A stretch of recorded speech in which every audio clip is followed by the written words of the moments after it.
Carlo Mazza e Rosa Pezza si sposarono, però il connubio fu infelice, un inferno diventò. Lui diceva questa pezza, ho perduto ogni sollazzo, e lei diceva questo Mazza, che fastidio che mi dà.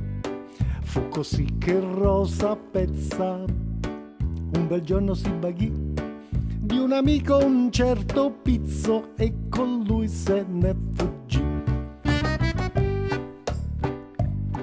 Pezzo e Pizzo, senza Mazza, se ne andarono a Milazzo.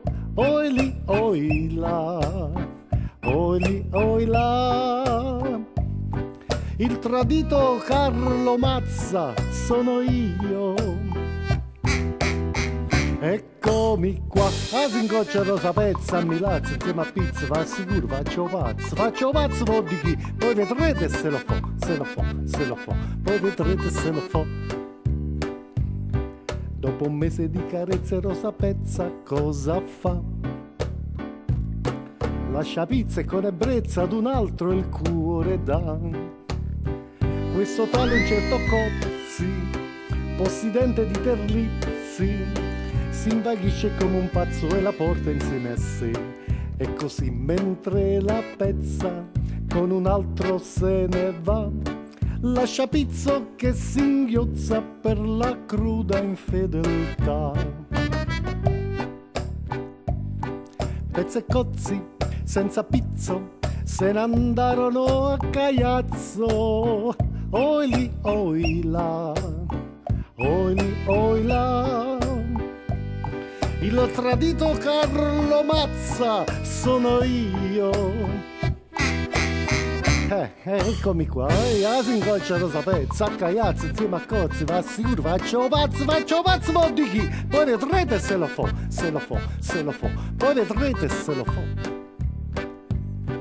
Per un Pizzo e per un Cozzi quella infame che mi fe. Ma c'è adesso Alberto Rizzo che tradisce tutti e tre. Pizza e Cozzi Custurizzo si incontrarono a Varazze, e per quella ingrata Pezza una rissa si ingaggiò.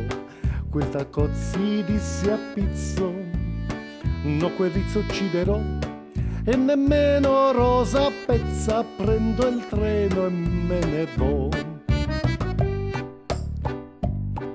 Pizza e Rizzo senza Cozzi si lasciarono a Varazze. Oi lì, oi là, oi lì, oi là. Il caprone Carlo Mazza sono io. Eccomi qua, Ora Pezza senza Pizza, senza Mazza, senza Cozzi, senza Rizzo, sola per il mondo pagherà. Che rimorsi porterà, che la possino ammazzà.